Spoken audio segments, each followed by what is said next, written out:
Hey people, I'm moderating this week. I'm Justin, and I'm here with DJ Cass, and we're here to review Raw.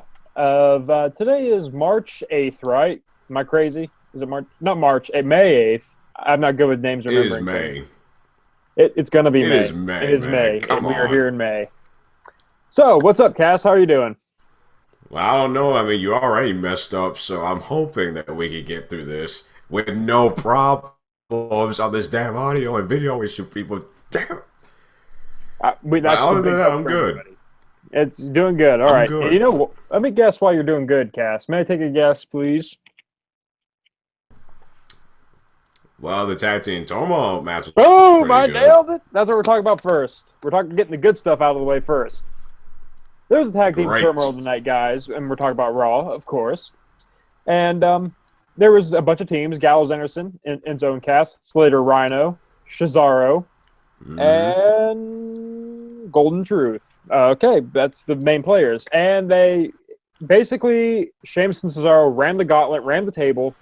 They become number one contenders for the tag team titles over on Raw, facing the Hardys at, I'm guessing, Extreme Rules in the near future. Cass, what was your thought on the tag team turmoil as a match itself? All right, number one, I will say this. I thought that Tag Team Turmoil Raw did the Tag Team Turmoil tonight was the way I've been begging SD Live to do it for months. Because the way that match was structured, it got time. That was another thing I liked. Number two, they stretched it out. Number three, I like the fact that they intertwined between all the teams, and that way each team did like so quickly. How many times have we've seen like a tag team get squashed and like time like the next person runs in? And I actually thought Heath Slater and Rhino, Enzo, and Big Cass were got a lot of credibility on them. The fact that they lasted for such a long time. Another thing that I liked, I love the fact I so love the fact that Cesaro and Sheamus ran the gauntlet. If you're going to establish these guys as a big threat in the tag team division, have them run through the division. And also another thing that was just so great about this was the Golden Truth, actually. I really love the story that they've been telling with these two. It shows that WWE is willing to like go to out of their way to actually tell good storytelling with these characters, but they just choose not to. So it does feel that they're lazy 9 out of 10 times. This tag team turmoil definitely. I have to echo some of the same thoughts. I do like the idea of Sheamus and Cesaro running the entire gauntlet to become number one contenders because it says they go through everybody in the division. They are most worthy for those to be number one Mm-hmm. contender. My problem kind of comes with the Golden Truth a little bit here. What? There was a great promo with R-Truth and Goldust backstage where it was like, we got to turn back the clock. We don't have a winning record. This is our time to set things in motion and become something. And it's like, Mm-hmm. okay, this is an interesting story that's kind of unique because they're facing Hardys who turned back the clock and were successful, and they want to have more of the same success. I kind of wanted to Yeah. see the story play out, but then it just got ended abruptly because it's in the middle of a Sheamus Cesaro Hardys program. So it's like, I get they're trying to develop a tag team, but I need more. I need more of like a stamp that you're doing something with the story instead of just presenting it and just doing nothing with it. Because that is an interesting concept. These two old guys who just are a comedy tag team. They haven't won anything, but they want to become something. They want to Mm-hmm. earn something. And I feel like with just having them be the last ones in, by the way, and then lose immediately. I mean, that was a little weird. I'll give it that, but I will say this: at least they're giving us something with the Golden Truth than a team like Breezango that just wins out of nowhere, and then like people like Jinder Mahal, who is the damn number one contender out of nowhere. At least this one kind of like had some progression leading into the match. And here's the thing: I actually think over the next couple of weeks they'll be added to this match because You think? I don't think this is over. That's an interesting way. I would like to see if that. I would like to see him do that. My big thing is, I'm not saying necessarily they had to win tonight because I agree it shouldn't be Jinder Mahal or Breezango just Oh winning and no. getting the spot. But I feel like they should have done because it's a lose-lose situation. Either you lose Sheamus and Cesaro running through the division to Yeah. prove their worth, but I would like to have seen Gold Truth maybe run the gauntlet until Sheamus and Cesaro, where they're just like fighting and overcoming everything. And then Sheamus and Cesaro just squash it like a And bug if at they the were end of like the it. last team, and if what if oh yeah, like if the Going True started off and then Sheamus and Cesaro were the last team to come in, and then they put up a good fight, yeah, I could definitely see that. And that's you lose, but you lose the. It's like you damned if you don't kind of situation. So I'm okay with how it happened, but I would like to have seen that story. I don't know how you would have fixed it booking wise because they wrote themselves into a corner with this, and I'm like, if they add it further weeks, there might be something more to it. But the time being, I don't know. I just feel like it's all over the place writing wise. But I do like Sheamus and Cesaro proving that they're the contenders and not just beating the tag team champions and becoming number one contenders. I hate that. So basically, good marks for the tag team division. It was a good showcase for everybody, I think. Would you agree? They really did need that. Oh yeah, they definitely needed that because again, SmackDown's been doing these tag team turmoil matches, been quick, and they never really have stretched their matches out and really give each team a good amount of credibility defeating their opponents. This one, we had a lot of commercial breaks in it, and each match actually added a different aspect. Like Cesaro and Sheamus actually took on Gallagher and Anderson, who are both heel teams. Mm-hmm. You don't see that a lot. So dynamic. I thought this, I thought this definitely helped out for everybody. And it was a good showcase that, hey, after the shakeup, this is the teams we have, and moving forward, minus the revival because of unfortunate circumstances. But real quick on them, I like the fact that they didn't forget about them. I like the fact because it's so easy to get lost in the shuffle, considering that one of them's out with an injury. So it's good to keep them in the loop. Yeah, very good. That's a good point. And moving on to the, I guess, other good thing that happened tonight, The Miz. If you want to classify that as happened good, but he and Dean Ambrose, for some reason, Kurt Angle wasn't on Raw, so they were co-general managers of Raw. Do you remember why Kurt Angle wasn't there? Was there an explanation? No, but I'm just glad Stephanie wasn't there because she was supposed to be rumored to show up tonight. Okay, so I guess, but I'm confused on the storytelling of why these two were picked to be co-general manager, but whatever. It's a nice because they're feuding. That's why. Oh, I bet you this is what creative was like. Dean Ambrose and The Miz are feuding. Kurt Angle's not gonna be here, so what way to build towards their match than to have these two be co-general managers and then be at each other's throats and actually come up with some crazy shit. I could see that, but because it is a new way of telling this kind of story, I guess. But I'm just confused why anybody in management would ever hey, let's take these two workers for us and have the inmates run the asylum, so to speak. I found it really, because usually there's like a story built in for that. Whatever, it's a minor detail. It's wrestling. Things happen. So my question is, are you feeling the feud between Miz and Dean Ambrose as it is? Because they both had matches where they kind of screwed each other over. You're not feeling it. Explain, please. I'm curious. No.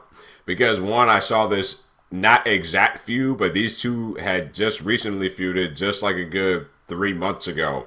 And that was over on SmackDown. Yeah, in January. And not to mention, one of those storylines was when they involved Renee Young, and somebody had to be uncomfortable in that sense because they just dropped that immediately. Mm-hmm.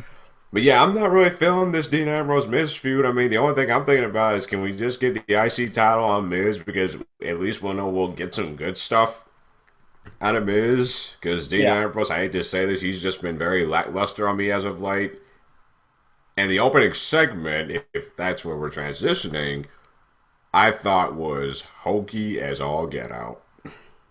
It was very hokey, and I have to agree, but it kills me because I'm a Dean Ambrose guy through and through. Of the 3 show members, he's my favorite.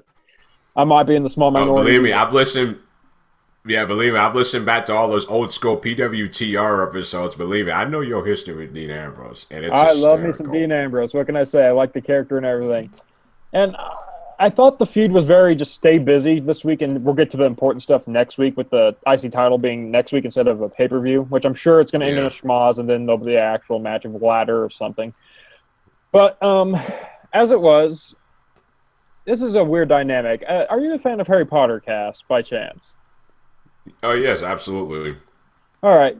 My girlfriend was watching Raw with me a couple weeks ago, and she mentioned during a Miz and Ambrose feud that this reminds her of Arthur Weasley and Lucius Malfoy, and that dynamic with Maurice being Narcissa and such. And I found now that I'm just stuck on that watching this feud, it's very kind of distracting. And so now I'm kind of siding with Miz even more so than I already was, where it's like Miz is making all the right points, and Dean Ambrose is kind of just slouching. His main event match with Bray Wyatt tonight, for instance, was very much Bray Wyatt showcase. Ambrose doing very little. Yeah, like he definitely didn't see much of point. The thing about Malfoy's character was the fact that he was cunning, that he was cunning. Yes, Because his interaction with Harry Potter a lot of times, he actually would be come up and with a Miz is very good, cunning. quick-witted, yes, and quick-witted combat. So, yeah, I can definitely see that And dynamic Ambrose is there. the common man, and he's very Yeah, much one of the people. So it's like, yeah, okay, I see that. Ever since she's just ruining this, because I'm now all I'm seeing is that, which makes this feud a little bit more fun for me. But I, as it is, are you excited for the title match next week? Are you just wanted to conclude next week, or do you want to see it at Extreme Rules, or is it just good enough to cut off here and move on? it'd be fine if they cut off next week, but I also don't think it's going to be over because if Miz wins, then you know they're going to pull out Rematch clause. the rematch thing out of the stipulation. It's like I'm trying not to look too far ahead, but it's like I do like the fact that they did try to hold out to Extreme Rules because they have a long gap in between now and next month till their Extreme Rules pay per view. So it's like They're filling I'm time. for matches like this because you need to keep the people tuned in. You tease something for next week. So, I mean, I thought it was fine overall. And the next thing, I don't want to spend too much time on this because it really isn't much, but I have to, praise Neville weekly. It seems like his commentary this week Oh was yeah. great character stuff.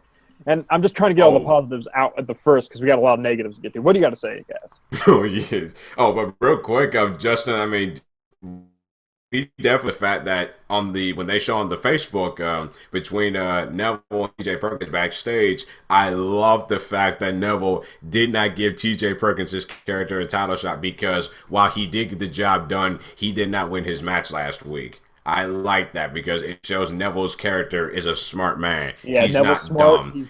He's vicious. He's Neville's just such a well written character, well performed, good story. And the cruiserweight match was hard hitting and I guess fun for the most part, but it was very much just a throw something out there. We'll work on things later. But it was a nice seed. I don't know where this TJ Perkins TJP thing's coming on.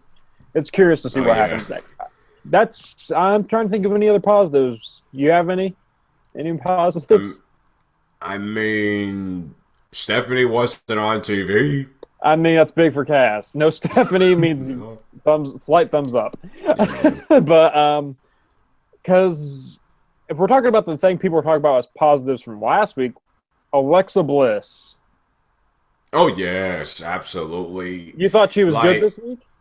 I thought she was fine. I thought she was definitely serviceable. I will say I like the fact that Nia Jax is aligning herself with Alexa Bliss just for her own game.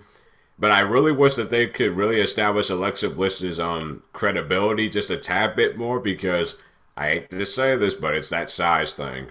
It's the size thing. It's just like she's probably the shortest person out of the whole division, and it's like I just don't want the stature of Alexa Bliss to get, taken for granted because she's actually a tough young woman in that ring and she Yeah. can carry herself.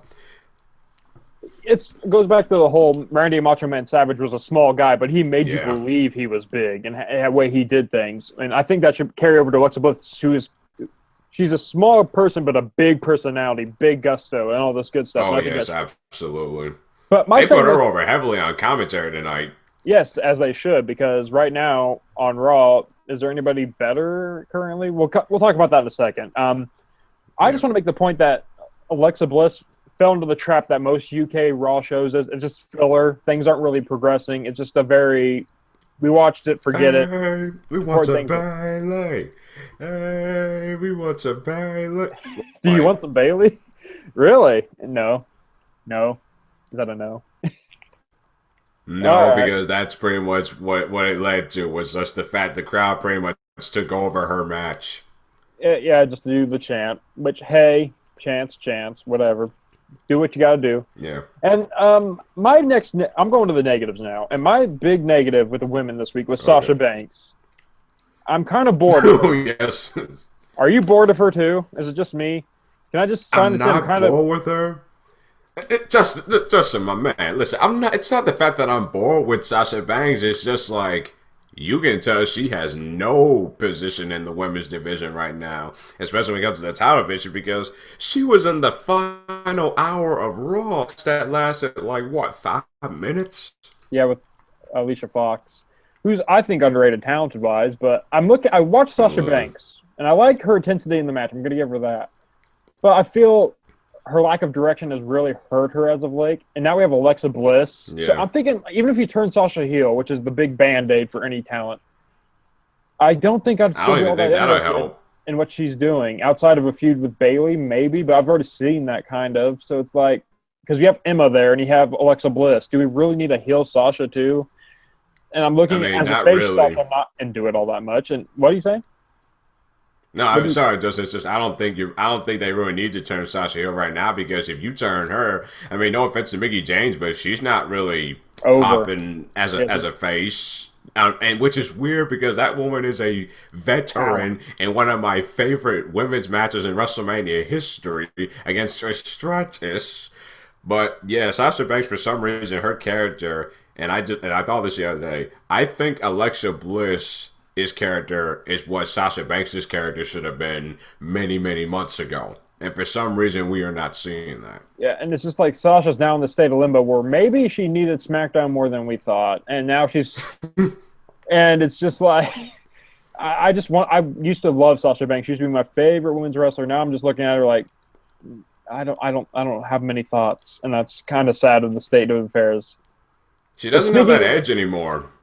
No, and it just seems like once you're directionless, she's just there, and that's not fun for anybody. Yeah. And I really want to sink my teeth into everything Sasha Banks does, and I'm just not getting that opportunity. And I don't think she's getting the opportunity to sink her teeth into anything either. So it's kind of just a whatever situation. But I need your thoughts in this cast, because I was really bored during one segment. And it's so perplexing because both of these guys are talented.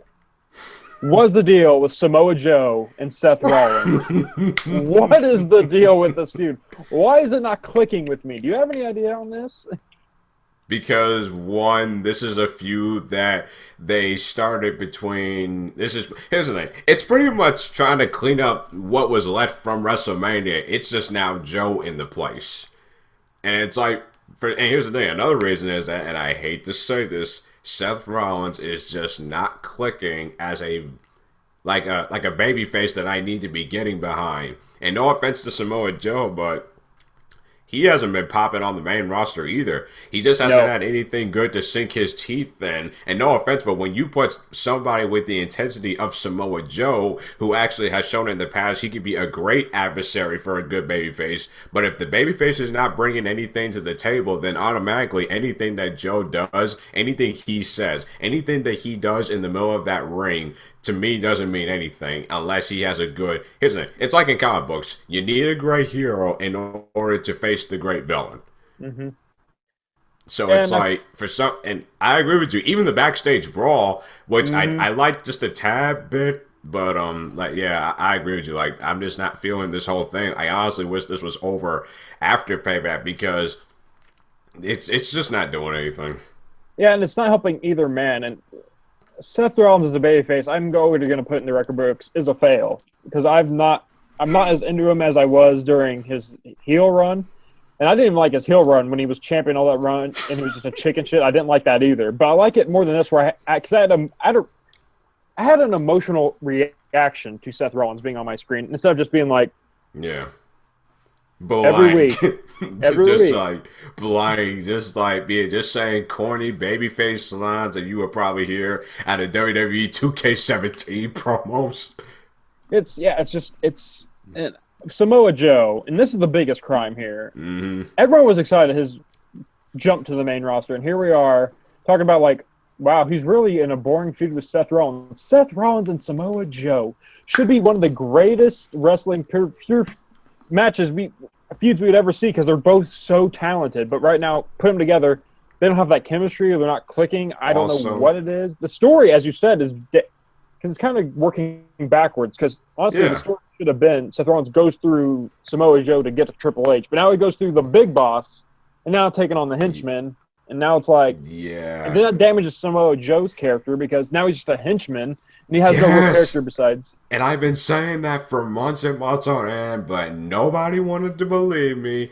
I said this from the very beginning, that Joe's character was going to be the one that I'll be watching for months on end, because Joe's type of character He should not give a damn. He should not give a crap of who he associates himself with. He should be turning on them as immediately when he's done with their business. Like, he should not care about anybody but his business. But yet he has been relegated to what Randy Orton has been for pretty much his entire career, Triple H's bitch, just because he brought you in, and automatically you feel Samoa Joe, your caliber, like you gotta uphold your end of the bargain. Like, Joe, you are the real destroyer. You are the real Samoan submission machine. You are the real Samoan badass. Why should you give a damn about the game? And even if you wanted to keep that whole thing, what really hurt him here is Kevin Owens going to SmackDown, because that could have been a fun alliance between the two. That's gone. Now Samoa Joe's left with just a feud with Seth Rollins that has no heat. No emotional core to it. I mean, he injured Seth Rollins. Seth Rollins, I'm not feeling the anger from Seth Rollins for that either. And Joe's constantly like making reference to it, and Seth is just maybe it's a Seth Rollins problem here. Yeah, it's like, I'm gonna break you. I'm gonna break your knee. I'm gonna crush it. It's like, yeah, Joe, I've heard you cut the same promo for like pretty much over the last 10 years since I've known you.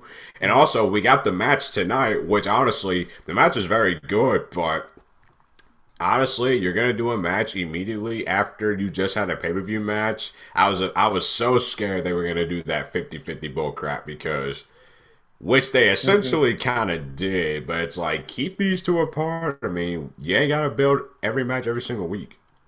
I don't know. I just wish, because this is one of the biggest failures, I think, of the year, is Samoa Joe and Seth Rollins is just not a good feud. And it might just come down to the laziness of the creative team, where it's like, they're good wrestlers, it'll get over, we don't have to put much work into this. When, no, you need some work here to make this, with any feud. Doesn't matter if you have, like, Austin versus Rock. If that feud was not good, that match wouldn't have been good. Any of them. You can't just rely on talent to make a match good. You need to. The creative team also has to back the talent, I think. And you want to know what else would have helped tonight is if Joe would have went out and set out what he said he was going to do. He was going to break Seth Rollins' knee. That could have took Rollins away from TV for like a good couple weeks, and then you bring him back. That would have been a good way to apply more heat to this feud, at best.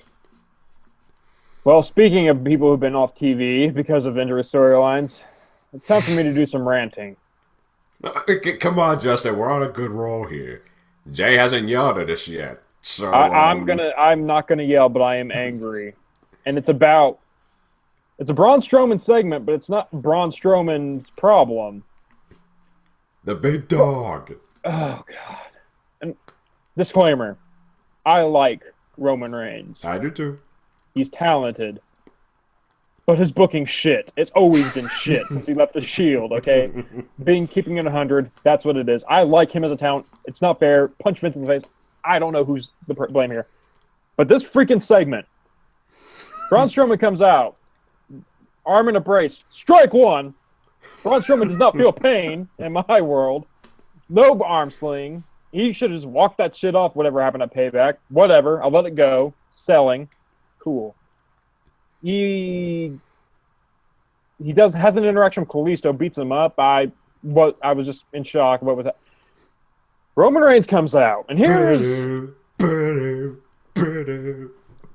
the sounds of my death played on a symphony of Cass. Let me say, this Samoan Luger. I'm sorry, Roman Reigns comes out, bandaged and all, selling the injury of Strowman killing him in an ambulance, but surviving somehow, and the attack from Payback. And he beats up Braun Strowman pretty emphatically. He was with the chair. Huh? He was with the chair.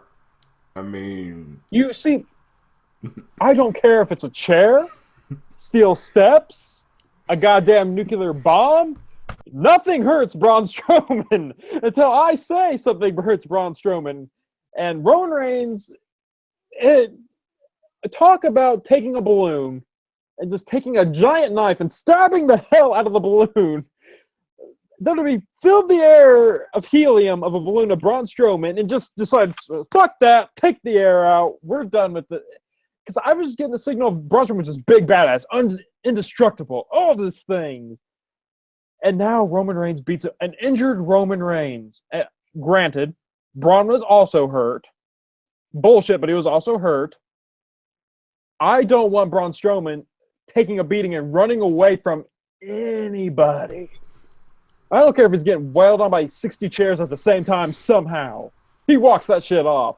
And my basis for this is after he did that match with Big Show where he collapsed the ring, he got up and did what Brock Lesnar, Mark Henry, Big Show, none of them have ever done. Raised his arms high and said, "Raw didn't hurt me, motherfuckers," and walked away. And yet, all of a sudden, now because he ran into an ambulance door, he's an injured Braun Strowman. No, WWE. Bad WWE. We don't do that. Yeah, because Roman Reigns is not a coward anymore. He's not a coward anymore, people. The big dog is here. He's ready to fight. And why was it who said Michael Cole was yelling that this is his yard now? Like, yeah, like was Braun Strowman claiming he was the fucking Undertaker now? Like, you already established what yard it is, buddy. Braun Strowman wasn't saying this is my yard now or anything like that.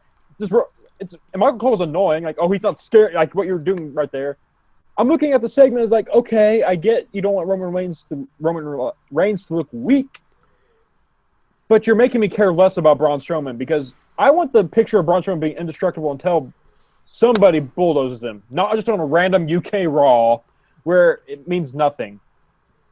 I think they get a big 0 for the use of Braun Strowman this week, and I think it does a lot of damage to his character. Worse than Kalisto beating him in a dumpster match.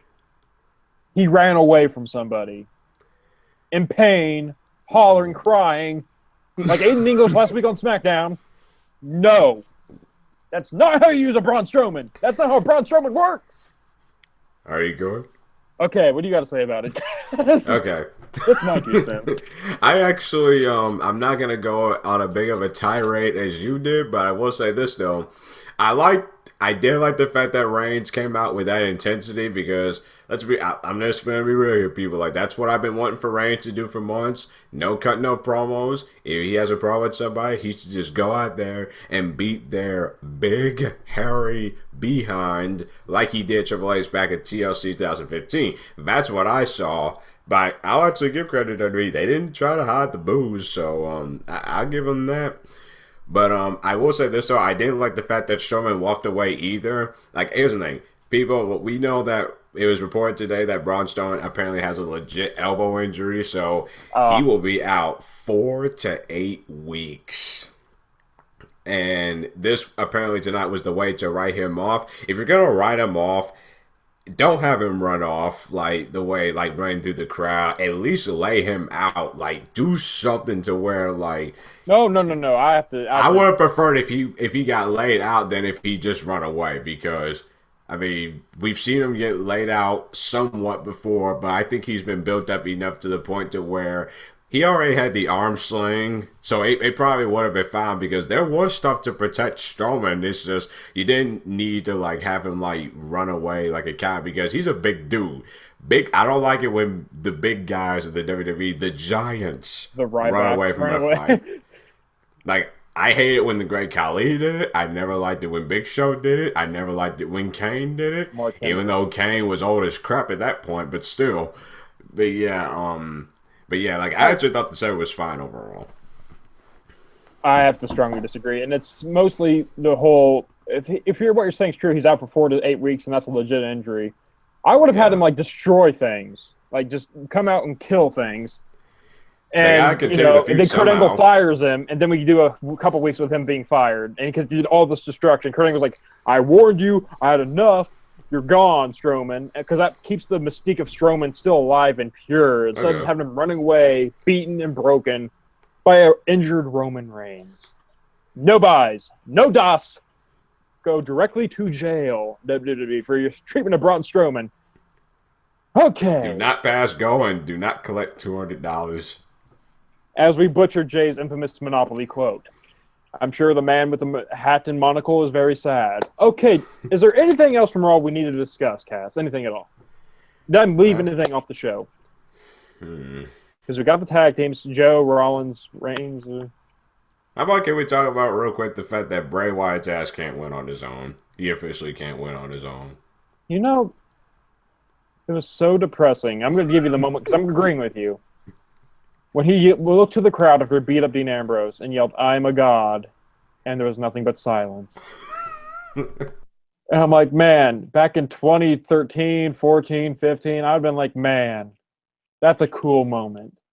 2017, after all this shit, it falls on deaf ears. And so I give a toast to the career of Bray Wyatt as we mourn thee. And in the good man Eric Rowan's name, amen. All right. I got nothing else for Raw tonight. Do you have anything, Cass? Well, we didn't talk about the Finn Balor Miz match. I mean okay, that was fine. I thought the Finn Balor Miz match was fine, and WWE does not care about first-time matches on pay-per-views anymore. No. I mean, I'll admit it. I mean, I will admit it. Is Finn Balor and Miz are really a pay-per-view match? Are we thinking? Because I look at these two and I don't see them as like, yeah, that's a matchup right there. I mean, they're both fine in their own way. It's just I don't see them together. But once again, Finn Balor, last week they did a good job with Finn Balor, giving him like the only thing you'll be is in the Finn Balor kick my arse club. Now he has no lines, no dialogue. They don't let him talk, which honestly, I mean, he's not bad of a talker, but I need you to explain your character. Explain the demon. Was there even things with the Titus brand this week? Did I miss that, or is that just not a thing this week? Well, apparently Titus is getting sued right now, so the further we get away from Titus, the better. Okay, Apollo Crews. I'll see you on the unemployment line here in a few weeks. Don't say that, please. I hope not, because Apollo Crews is a fucking talent, but I got nothing else for Raw. Yeah. It was a UK Raw. I think that's the best way to describe it. I think it was. I will say this. I didn't think it was terrible by any means, and I did think they did accomplish a little bit of stuff. And I'll say that it was much better than most UK Raws, because usually once those spoilers get out, that when you see the match listing, I'll be honest with you, I looked at the match listing. When I saw Kalisto versus Braun Strowman with one arm tied behind his back, I'm like, oh god, this is gonna be a shit Raw. But it actually turned out. An arm wrestling. And remember, you tweeted out to me. I tweeted out to you asking me what you saw on paper. Was it? And good I told you the tag match was probably the most solid thing about it, and it turned out correct. Tag teams were the best part of the tonight's show, and that's who I'd give my. Actually, Cass, who's your MVP? Is the tag team division? Tag team division. I thought they did a tremendous job tonight. They finally put importance to the Raw tag team division, which they haven't really done. While SmackDown has done it, I actually thought Raw did a very good job tonight. And just in the sake of being different, I'll say Lucius Malfoy. I mean, The Miz is my MVP tonight, but I'm going to just flat out give a spoiler of who my, booty or loser of the week is. The booking of Braun Strowman. Are you fucking kidding me? You build this guy up, and then you deflate him for Roman. Whatever. I've already ranted. You've seen it already. Cass, who's your loser of the week or low light? Bray Wyatt. Oh. I can't stand. I can't even be mad. I can't stand him anymore. Oh, Bray Wyatt. Please get him on. Okay, on that. You think, is there any way you would ever want to see Bray Wyatt in a successful? Is the damage just it's done, or is it like it's still a glimmer of hope? There is no hope because he's feuding with Finn Balor, and we know he's not winning. We know Balor's not losing that feud. Well, I'm going to be looking outside the window in mourning to some Linkin Park. And now people actually want to see Kurt Angle versus Bray Wyatt. I'm like, no, thank you. No. Just get Kurt Angle with American Alpha and give them some personality, but. That's for another show, for another day, another review show. I'd give the show. I'll give it a C plus. A C+. I can't even give it a grade. I give it an incomplete. Like I'll give it a. Like it was something on TV that I watched. It didn't hurt me, except for one segment. Fuck Braun Strowman's, but besides that, it was pretty harmless. They made it clear that next week things are going to pick up, so whatever. That's my in-depth analysis on that. Cass, final thoughts on Raw. C+. Good job tonight. You actually gave me something to look forward to, and that's a little bit of the IC tournament, so yeah. And the tag team division. Interesting stuff happening. All right, guys. if a quick plug for myself before I get plugs for Cass. In the description of this video, there's a wrestling music video tribute thing I made. It's for the WWE from the past year. I think it's pretty cool. Check it out. It's on Venmo. And support me. I'm not making any money off it. It's just a thing I made for an editing class. But there you go. Cass, anything you'd like to plug? Just follow me. Just follow me on Twitter. That's all I gotta say. At Casting Goon. And tomorrow, hopefully things are back to normal on SmackDown, where Evan and Lucas will be reviewing SmackDown. Yeah, if not, you'll be seeing my bald ass head again. But we shall see. Apparently, every time I say that, it's bad luck. Anyway, I bid thee good night. We're out. Later days.